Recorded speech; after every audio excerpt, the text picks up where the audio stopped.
सच्चिदानन्दरूपाय विश्वोत्पत्त्यादिहेतवे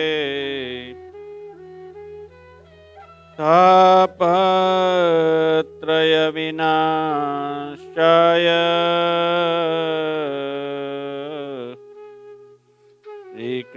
श्रीकृष्णाय वयं नमः।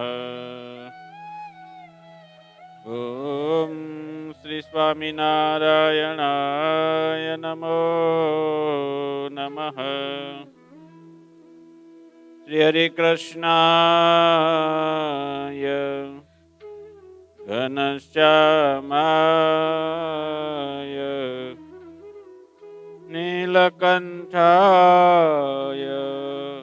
श्री सहजानंद स्वामिने नमो नमः। बोलो श्री स्वामिनारायण भगवाननी जय। ઈષ્ટદેવ ભગવાન શ્રી સ્વામિનારાયણ તથા સર્વે ગુરુજનોના ચરણોમાં વંદન।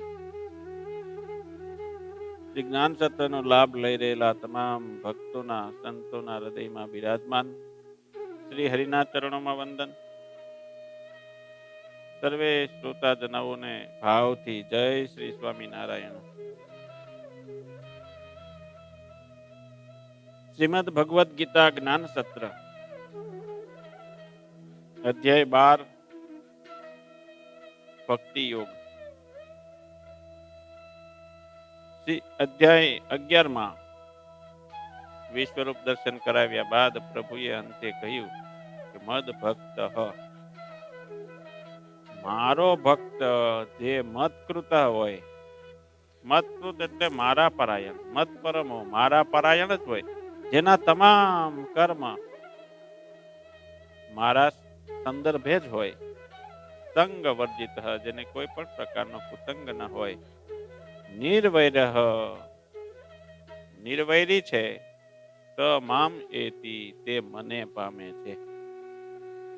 નિર્વૈર સર્વભૂતેષુ દરેક પ્રાણીઓ સાથે વેરભાવ વગર રહેવું આ એક સૌથી મોટો ગુણ છે, જેને કોઈ પણ પ્રત્યે સહેજ પણ વેર ભાવ નથી, કોઈનો અભાવ નથી, અવગુણ નથી, કોઈનો દ્રોહ નથી। આ નિર્વેર આ એક મહાન ગુણ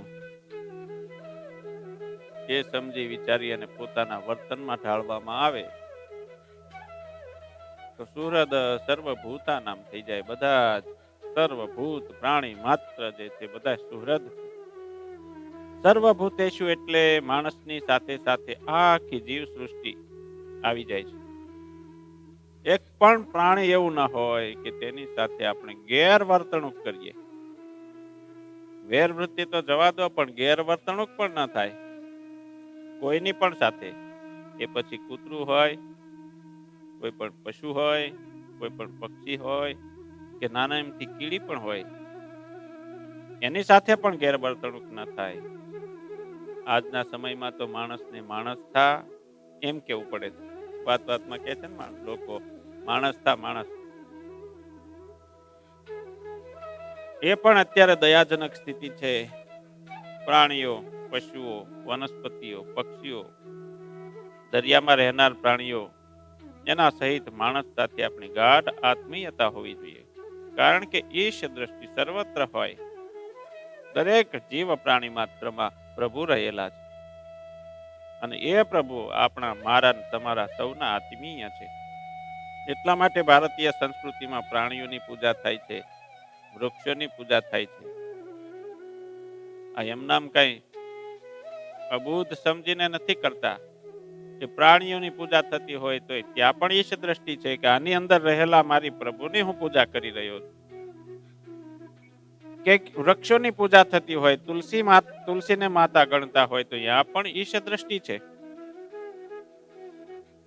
અજ્ઞાનથી કોઈ કરતું નથી કે કોઈ અંધશ્રદ્ધાથી નથી કરતા। આ બધાની પાછળ કોઈ વિજ્ઞાન છે, આ બધાની પાછળ પ્રભુ છે। ઈશ દ્રષ્ટિથી આપણે સૌ ભારતીય સંસ્કૃતિમાં તમામ જીવ પ્રાણી માત્રને આદર આપવાની આ એક અદ્ભુત સંસ્કૃતિ છે. એનું મને ને તમને સૌને ગૌરવ હોવું જોઈએ. 12મા અધ્યાયની શરૂઆત જ અર્જુનના પ્રશ્નથી થાય છે. વિશ્વરૂપ દર્શન પામીને જે તૃપ્ત થયો છે એ અર્જુનને ખરેખર તો પ્રશ્ન પૂછવાની કોઈ જરૂર જ નથી. એને તો વિશ્વ રૂપના દર્શન કરી લીધા છે. ભગવાન કેવા અદ્ભુત છે, ભગવાન કેવા શક્તિશાળી ને પ્રતાપી છે, બધું જોઈ લીધું છે. અને જે સાક્ષાત પ્રભુ સાથે જીવે છે, જીવ્યો છે, મિત્રતા કરી છે, સાથે હર્યા છે, ફર્યા છે, જમ્યા છે, ઉઠ્યા બેઠા છે, એ અર્જુનને વિશેષ શું જાણવાની જરૂર હોય? જેને પ્રભુએ પાંડવાનામ ધનંજય એમ કહ્યું છે.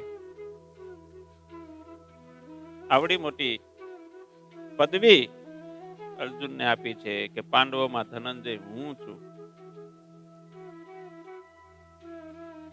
આટલું મોટું જ્યારે કહ્યું હોય અને અર્જુને એ સભાનતાથી સાંભળ્યું હોય, જેણે પ્રભુનું વિશ્વરૂપ દર્શન જોયું હોય અને પુનઃ સ્વસ્થ થઈને એ જ શક્તિ શ્રી કૃષ્ણ સ્વરૂપે હવે એનો રથ હાંકવા માટે તત્પર હોય, આવા અર્જુનની સ્થિતિ શું હશે?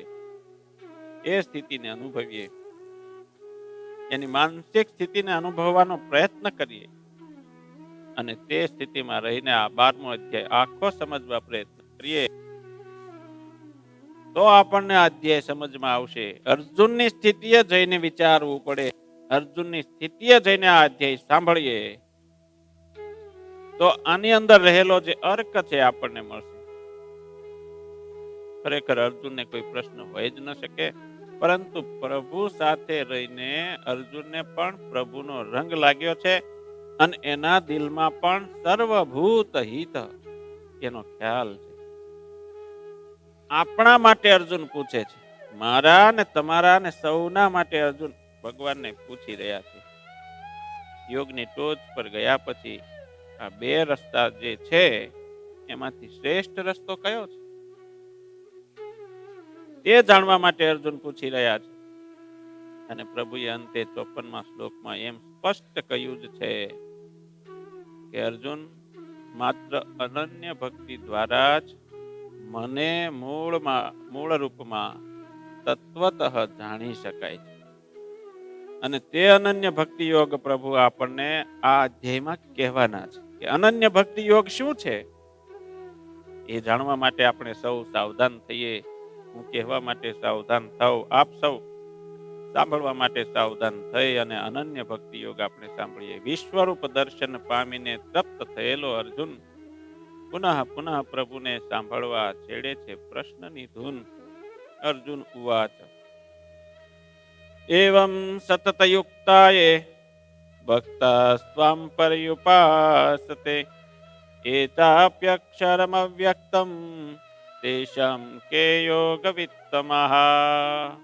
અર્જુન કહે છે કે નિરંતર આપનું ધ્યાન ધરતા જે ભક્તો આપને સગુણ સ્વરૂપે ભજે છે અને જે લોકો આપની નિર્ગુણ સ્વરૂપની ઉપાસના કરે છે, તે બંનેમાં શ્રેષ્ઠ યોગ વેદતા કોણ છે?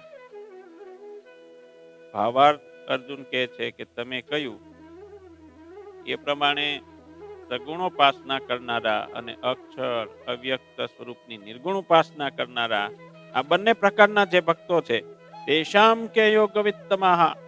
આ બંને પ્રકારના ઉપાસકોમાં કયા ઉપાસક શ્રેષ્ઠ છે? યોગવિત્ત, યોગવિત્તર અને યોગવિત્તમઃ આ ચડતી શ્રેણી છે. અર્જુન પૂછે છે કે યોગવિત્તમઃ કોણ છે? સર્વશ્રેષ્ઠ યોગી કોણ છે? અર્જુનના આ પ્રશ્નને ધ્યાનમાં રાખીને ભગવાન આ અધ્યાયમાં ભક્તિ શાસ્ત્ર સમજાવે છે. સગુણ ઉપાસના શા માટે શ્રેષ્ઠ છે? સતત યુક્ત કેવી રીતે રહેવાનું છે? ભક્તના લક્ષણો કયા કયા છે? આ બધી જ વાતો પ્રભુએ આ 12મા અધ્યાયમાં સારી રીતે સમજાવી છે. તેથી આ અધ્યાયનું વિશેષ મહત્વ છે. અર્જુનના એક સહજ પ્રશ્નનો પ્રભુ સમજાવે સાર. ભક્તિના વિવરણ સભર પાવન અધ્યાય આ 12. શ્રી ભગવાન ઉવાચ. હવે આ ભગવાન જે શ્લોક બોલી રહ્યા છે એ બધા પ્રસાદીભૂત શ્લોકો છે. અને આ જે અધ્યાય અને આ જે શ્લોક છે એ ધ્યાનથી સાંભળવા અને જીવનમાં ઉતારવા જેવું આ જ્ઞાન છે. મય્યા વેશ્ય મનો એમં નિત્યયુક્તા ઉપાસતે શ્રદ્ધયા પરયોપેતા તે મે યુક્ત તમામતઃ. ભગવાન શ્રી કૃષ્ણ બોલ્યા છે કે જેઓ મનને એકાગ્ર કરી નિરંતર ધ્યાન કરતા શ્રેષ્ઠ શ્રદ્ધાથી યુક્ત થઈ મને ઉપાસે છે તે શ્રેષ્ઠ યોગવેત્તા મેં માન્યા છે. મય્યા વેશ્ય મનોહ. ભગવાન કહે છે કે મારામાં મન પરોવીને. રસ્તે જતા આપણને હજારો ચહેરાઓ જોવા મળે છે. પરિચિત હોય, અપરિચિત હોય, અજાણ્યા હોય, કેટલાય ચહેરા જોવા મળે છે. પરંતુ દરેકને જોવા છતાં બધા જ ચહેરા આપણા ધ્યાનમાં આવતા નથી કે આપણને યાદ પણ રહેતા નથી. પરંતુ આપણા કામનો કોઈ વ્યક્તિ સામે આવી જાય અથવા તો આપણા સંબંધીનો ચહેરો જો આપણે સામે આવી જાય તો તરત ધ્યાનમાં આવે છે. ભગવાન માનવની આ નસ પકડીને કહે છે કે મય્યા વેશ્ય મનઃ. મન મારામાં લગાવીને, તારું મન મારામાં પરોવીને ધ્યાન જે કરે છે, યાદ રાખે છે, એ મહત્વની વાત છે. જ્યાં મન નથી ત્યાં મજા નથી. જ્યાં મન નથી ત્યાં રસ નથી. જ્યાં મન નથી ત્યાં આનંદ નથી. જ્યાં મન નથી ત્યાં રમત નથી. The whole world is psychological. આખું જીવન માનસિક છે. માણસ આખો સાંગોપાંગ હોય, માણસ આખો જીવતો હોય, માણસ આખો હરતો ફરતો હોય, પરંતુ એનું મન ન હોય તો, મન અન્યત્ર હોય તો જીવન જીવવામાં મજા આવશે નહીં. સારામાં સારી હોટલમાં સારામાં સારી ડીશ પીરસેલી હોય, જમવાનું ચાલુ હોય અને સંદેશો આવે કે દીકરાને ભયંકર અકસ્માત થયો છે, તો ભોજનનો સ્વાદ કેવો આવશે? ભોજનનો બધો જ રસ યથાવત હોવા છતાં મન દીકરા પાસે પહોંચી ગયું હોવાથી ભોજનમાં કોઈ રસ રહેતો નથી. મિત્રોની મહેફિલમાં કોઈ રસ રહેતો નથી.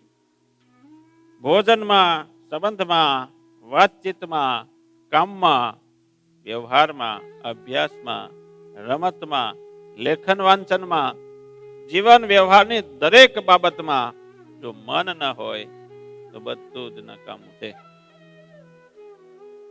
આપણું મન જગત વ્યવહારમાં ફરતું હોય અને શ્રીમદ ભગવદ્ ગીતાનું પુસ્તક લઈને આખું વાંચી કાઢીએ મન વગર, એક પણ શબ્દ યાદ રહેશે નહીં અને આપણને એક પણ શબ્દ જીવનમાં ઉતારવા જેવો લાગશે પણ નહીં. એટલે મન વગરનું ભગવાન કહે છે મય્યા વેશ્ય મનઃ. મારામાં મન પરોવ્યા વગરનું બધું જ નકામું છે. ઘણા લોકો એમ કહે છે કે અમે વર્ષો સુધી પ્રભુની ઉપાસના કરી, કેટલી કથાઓ સાંભળી, કેટલાય વક્તાઓને સાંભળી, પણ કાંઈ વળ્યું નહીં. એમને પણ ભગવાન અહીંયા આ જ જવાબ આપે છે, મય્યા વેશ્ય મનો. મન મારામાં પરવવું આ જ મુખ્ય વાત છે. આટલા વર્ષો સુધી મનને કંટ્રોલ કરવા માટે કોઈ પ્રયત્નો ના કર્યા. બે વ્યક્તિ વાતો કરતા હોય, તેમાં જો એકનું મન પરોવાયેલું ના હોય તો વાત કરવામાં કે સંવાદ કરવામાં કોઈ મજા નહીં આવે અને સંવાદ પણ ન થાય. જે કામ કરવાનું હોય જે પોઈન્ટ લઈને ગયા હોય એની ચર્ચા થાય, પણ એનું કઈ ફળ સ્વરૂપે ફળશ્રુતિ ના મળે. શ્રીમદ ભગવદ્ ગીતાની આ જ વિશેષતા છે. શ્રીમદ ભગવદ્ ગીતાની આ જ મધુરતા છે. અહીં જેની ભક્તિ કરવાની છે તે ભગવાન સ્વયં પોતે જ ભક્તિ કેવી રીતે કરવાની છે તેનું સવિસ્તાર વર્ણન કરે છે. પ્રભુ કહે છે કે સગુણ નિર્ગુણનો પ્રશ્ન મહત્વનો નથી. સગુણ અને નિર્ગુણનો પ્રશ્ન મહત્વનો નથી, પણ પ્રશ્ન મહત્વનો એ છે કે જે ભક્ત મને પોતાનું મન આપીને નિત્યયુક્ત થઈને પરમ શ્રદ્ધાથી મારી ઉપાસના કરતો હોય તે ભક્ત શ્રેષ્ઠ નહીં, શ્રેષ્ઠતર પણ નહીં, શ્રેષ્ઠતમ છે, સર્વથી શ્રેષ્ઠ છે. મન બધે જ ફરે, મશગુલ થઈ જાય, ચીપકી જાય, પરંતુ પ્રભુમાં ના ચોટે. આનું કારણ એ કે બીજે બધે ફરવામાં મનની સત્તા જળવાઈ રહે. કોઈ રોકનાર નથી, કોઈ ટોકનાર નથી, પરંતુ પ્રભુમાં ચોટે તો તેની સત્તા જતી રહે છે. પ્રભુમાં મન ચોટવાનો અર્થ એ નથી કે સંસાર ન કરવો, ભોગો ન ભોગવવા, એ બધું જ કરવાનું, પરંતુ આ બધું કરતા કરતા મનમાં એક એ સમજણ રાખવાની કે પ્રભુ નિર્મિત આ બધા જ ભોગો છે. આ સભાનતા રાખવાની જરૂર છે. ભગવાન એ કહે છે. ભક્તિમાં મુખ્ય બે વાત છે. મન પ્રભુને સોંપવું, તે માટે મનને ઓળખવું પડશે. મનના ગમા અને અણગમા પણ જાણવા પડશે. મનની રુચિને બદલવી પડશે. મનને કેળવવું પડશે. વિશ્વની અને સંસારની ક્ષુદ્રતા શું છે, નશ્વરતા શું છે, અને પ્રભુ સાથેની શાશ્વતતા શું છે, એ સમજીને જ્યારે મન એકાગ્ર થશે ને ત્યારે તે પ્રભુમાં ચોટશે. ભક્તિમાં ના હોય કદી વેશભૂષાનું બંધન, ભક્તિમાં ન હોય કદી વેશભૂષાનું બંધન. પ્રભુ સ્વમુખે સ્પષ્ટ કહે, દઈ દે મુજને તારું મન. એમાં નિત્યયુક્તા ઉપાસતે. ભગવાન આગળ કહે છે, કોઈ પણ સમયે, કોઈ પણ સ્થિતિમાં, કોઈ પણ સંજોગોમાં ક્ષણે ક્ષણ મનથી સતત મારી સાથે જોડાયેલા રહો. હરતા ફરતા કામ જ કરતા.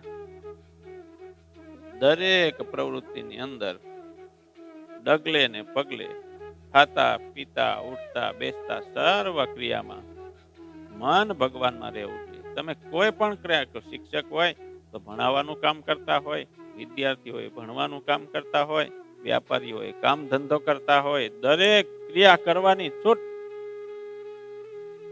સારી મોડી નબળી ગમે તેવી પરિસ્થિતિની અંદર, સાજા માંદા તંદુરસ્ત, કોઈ પણ સમયે કસરત કરતા હોય, પ્રેક્ટિસ કરતા હોય, કોઈ પણ સમયે મન ભગવાનમાં રાખવું. આ એક વાત. જે મને નિત્યયુક્ત થઈને ઉપાસે છે એ મને પ્રિય છે. મૂળ વાત એમ છે કે પ્રભુ જે આપણું મન માંગે છે એ પ્રભુની ગરજે નથી માંગતા, આપણી ગરજે એ મન માંગે છે. મન એવું છે કે તે આપણા પ્રયત્નોથી બદલે એવું નથી. આપણા હાથમાં એટલું જ છે કે આપણે મનને વાળીને પ્રભુમાં પરોવીએ. આ આપણા હાથમાં છે. મનને વાળવાનું કામ આપણું છે, એ આપણા પ્રયત્નોથી થઈ શકે એવું છે. બાકી એને બદલવા માટે તો સત સાહિત્યનું વાંચન કરવું જોઈએ, સત સાહિત્યનું ચિંતન કરવું જોઈએ. શ્રીમદ ભગવદ્ ગીતા, ભાગવત, સત્સંગી જીવન, વચનામૃત, મહાભારત, રામાયણ જેવા ગ્રંથોનો જે સત્સંગ થતો હોય, આવા સત્સંગના પ્રવચન થતા હોય એને વારંવાર સાંભળવા જોઈએ. અને સમજણ પૂર્વકનો સંયમ જ મનને બદલી શકે છે. સમજણ પૂર્વકનો સંયમ મનને બદલી શકે છે. મન વગર આપણું જે તન છે ને કોઈ પણ ક્રિયા કરવા માટે શક્તિમાન નથી. નાનામાં નાની ક્રિયા હોય પણ એ જો મન એની સાથે ન ભળે તો આ તન કરી શકે એવી તાકાત આ તનમાં નથી. મનની સૌથી વિશેષ ને સૌથી મહત્વની તાકાત છે. અને મનને સમજવું હોય તો કોલસાને સમજવું જોઈએ. કોલસો છે, લાકડું બળી જાય અને જે ભાગ વધે કોલસો, એ કોલસાને પાણીમાં ધુઓ, ગંગાજળથી ધુઓ, દૂધથી અભિષેક કરો, સાબુથી ધુઓ, તો પણ કોલસો તો કાળો ને કાળો જ રહેવાનો. એનો રંગ જવાનો નથી. પરંતુ તેને તેના ઉત્પત્તિ સ્થાનમાં મૂકી દેવામાં આવે, એટલે કે અગ્નિમાં મૂકી દેવામાં આવે તો તરત એ કાળો રંગ બદલાઈ જશે. હવે કેવો રંગ થશે? લાલ રંગનો થઈ જશે, લાલ ચોળ થઈ જશે. એ જ રીતે જો મનને બદલવું હશે તો તેને તેના ઉત્પત્તિ સ્થાનમાં મૂકવું પડશે, એટલે કે પ્રભુમાં મૂકવું જોઈએ. આનું નામ જ ભક્તિ છે. આપણે જોઈએ કે સત્સંગમાં કે જ્ઞાન પીરસાતું હોય કે જ્યાં આમ રોકવામાં આવતા હોય ને ત્યાં લોકોની ભીડ ઓછી જોવા મળે. જે જગ્યાએ રોકવામાં ન આવે, કોઈ ઉપદેશ નથી કે કોઈ નિયમ નથી કે કોઈ બંધન નથી કે આમ કરવું કે આમ ન કરવું, વિધિ નિષેધ નથી, ત્યાં લોકોની પુષ્કળ ભીડ જોવા મળે. જેમ કે હનુમાનજી મહારાજનું મંદિર હોય તો ત્યાં દર્શન કરવા હોવ જાય, જવું જોઈએ, આપણે પણ જઈએ છીએ. પણ ત્યાં કોઈ કેનારો હોય કે ભાઈ આમ કરવાનું ને આમ નહીં કરવાનું, તો પછી ભીડ ઓછી થઈ જાય. સોનીની દુકાને ભીડ તો હોય, શાક માર્કેટમાં કેટલી હોય. ભગવાનમાં જવા માટે તો મનને વાળવું પડે. નિયમો જ્યાં પાલન કરવાના હોય ત્યાં કલ્યાણની વાતો હોય, ત્યાં મનને વાળીને લઈ જવું પડે. એ ભગવાન અહીંયા કહી રહ્યા છે. નિત્યયુક્ત એટલે કે 24 કલાક જેને પ્રભુની અનુભૂતિ રહે છે, દરેક વાત કે વિષયમાં જેમને પ્રભુ દેખાઈ રહ્યા છે, ભયંકર અગળ હોય કે સુખની રેલમછેલ હોય, આ બધામાં જેને પ્રભુની મરજી અને પ્રભુનો પ્રસાદ દેખાતો હોય એને નિત્યયુક્ત કહેવાય. નિત્યયુક્ત બનવાનું વલણ બાળપણથી જ કેળવવું જોઈએ. કૌમારમ, યૌવનમ, જરા ત્રણેય અવસ્થામાં નિત્યયુક્ત રહેવાનું. બાળપણથી જ જેને ભગવાનની ભક્તિના સંસ્કાર પડે એ આજીવન એનું મન ભગવાનમાં લાગેલું રહે. જો બાળપણથી જ ભક્તિના સંસ્કાર ન પડે તો પછી એને વાળવા મુશ્કેલ છે. નાનો છોડ હોય ત્યારે એને જેવો તમે આકાર આપવા માંગો એવો થઈ જાય, પણ એક વખત એનું થડ જાડું થઈ ગયું, 10 mm નું મોટું થઈ જાય કે આમ એનો ઘેરાવો 1 ફૂટનો થઈ જાય, પછી એને તમે એમ કહો કે મારે આને વાળવું છે તો એ નહીં વળે. ગુણાતીતાન સ્વામી બાળપણમાં હતા ત્યારે એની રમત, એની દરેક ક્રિયા એ બધી ભગવાનમય હતી. એટલે એના પિતાએ એને કીધું કે બેટા, હજી તારી ઉંમર તો રમવાની છે, વૃદ્ધ થઈને નિવૃત્ત થઈને પછી ભગવાનનું ભજન કરવાનું હોય, અત્યારથી તું ક્યાં આ બધું કરે છે? એટલે એમણે તો કહ્યું કે કઈ વાંધો નહીં પિતાજીને, તરત બજારમાં જતા રહ્યા. એટલે પિતાને એમ થયું, હાશ દીકરાએ મારું માન્યું અને રમતમાં ગયો, રમવા ગયો. પણ એ રમવા નતા ગયા, જોવા ગયા હતા ગામમાં, ચોરે ગયા. બધાય જે વૃદ્ધો હતા એને જુએ છે કે કોણ કોણ ભગવાનનું ભજન કરી રહ્યા છે. કોઈ ભગવાનનું ભજન કરતા ન હતા. બધા જ ગામ ગપાટા અને સંસારની જ વાતો કરતા હતા. ઘરે આવીને પિતાને કહે છે કે પિતા, તમે એમ કહેતા હતા કે વૃદ્ધાવસ્થામાં ભગવાનનું ભજન થાય, અત્યારે નાની ઉંમરમાં રમવાનું હોય, પરંતુ ઘરડા થયા પછી તો કોઈ ભજન કરતું નથી, બધા જ ગામ ગપાટા મારે છે.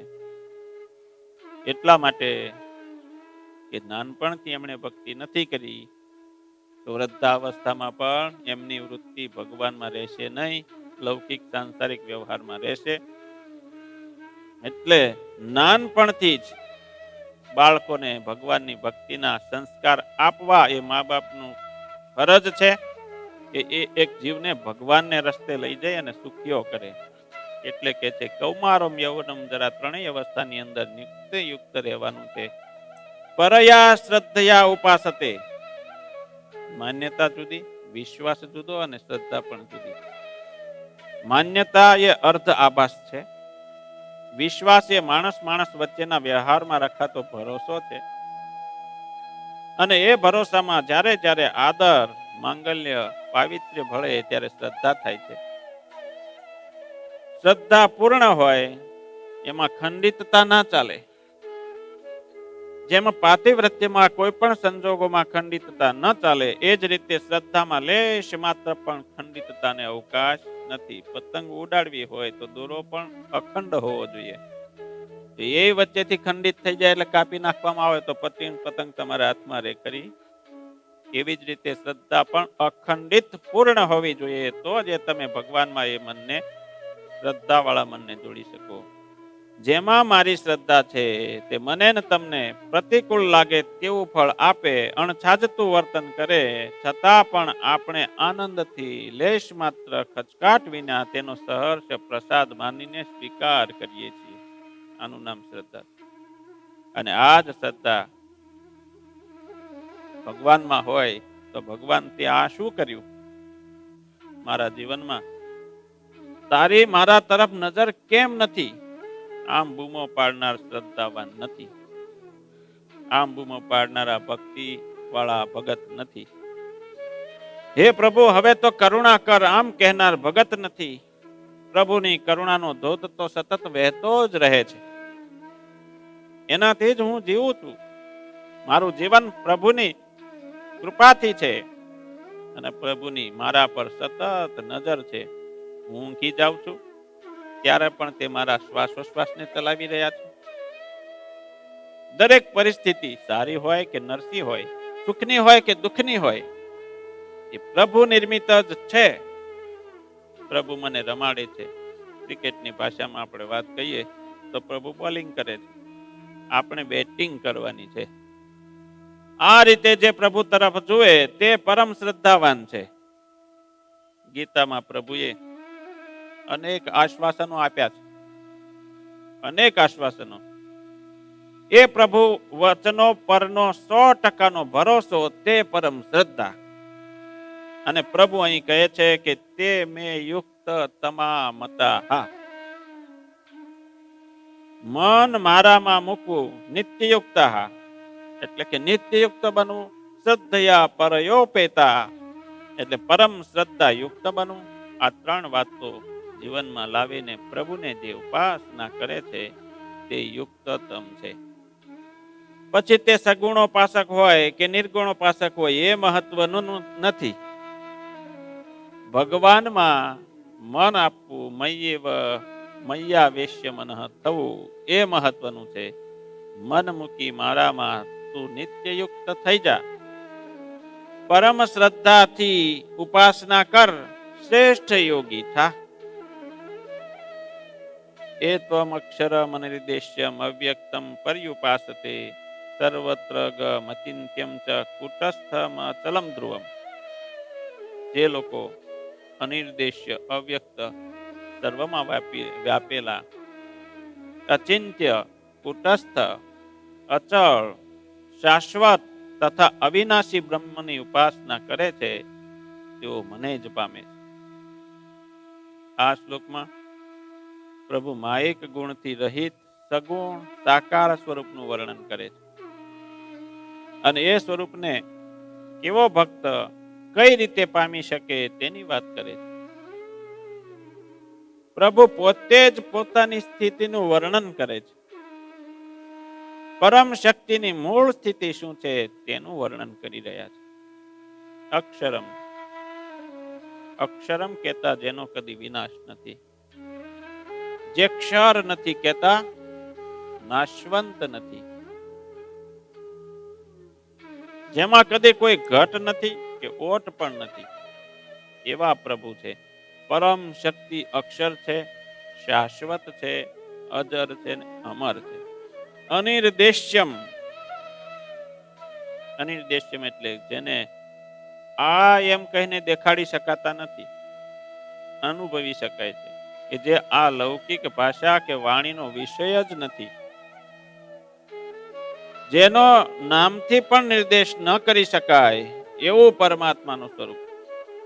અવ્યક્તમ, જેને કોઈ માયિક રૂપ કે આકાર નથી, માયિક રૂપ ને આકાર નથી. દિવ્ય તો છે, દિવ્ય રૂપ પણ છે, દિવ્ય આકાર પણ છે, પરંતુ વ્યક્ત નથી. તેથી તે કેવળ ઇન્દ્રિયોનો, મન બુદ્ધિનો વિષય નથી. ઇન્દ્રિયોનો વિષય પ્રભુ નથી. આપણે મૂર્તિ સ્વરૂપે ભગવાનના દર્શન કરી શકીએ છીએ, અનુભવી શકીએ છીએ. એમની શક્તિ, એમના તાકાત, એમના આશીર્વાદ એ આપણા રક્ષણ કરતા હોય.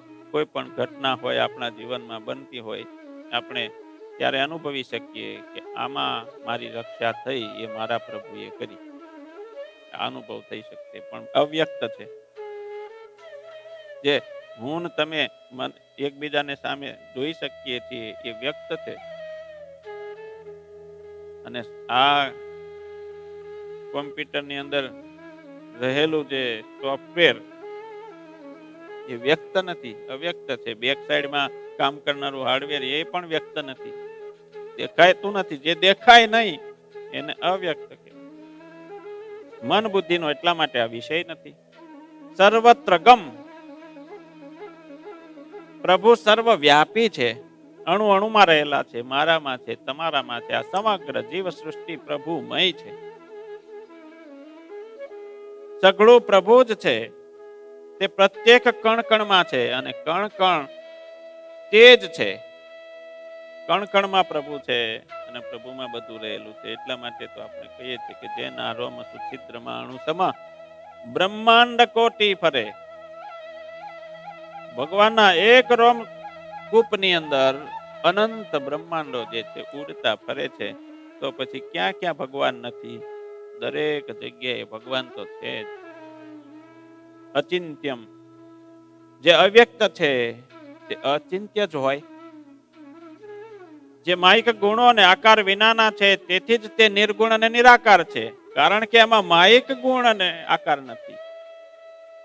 દિવ્ય ગુણો અને દિવ્ય આકાર સહિત છે, એટલા માટે સાકાર છે. સદા સાકાર દિવ્ય મૂર્તિ છે.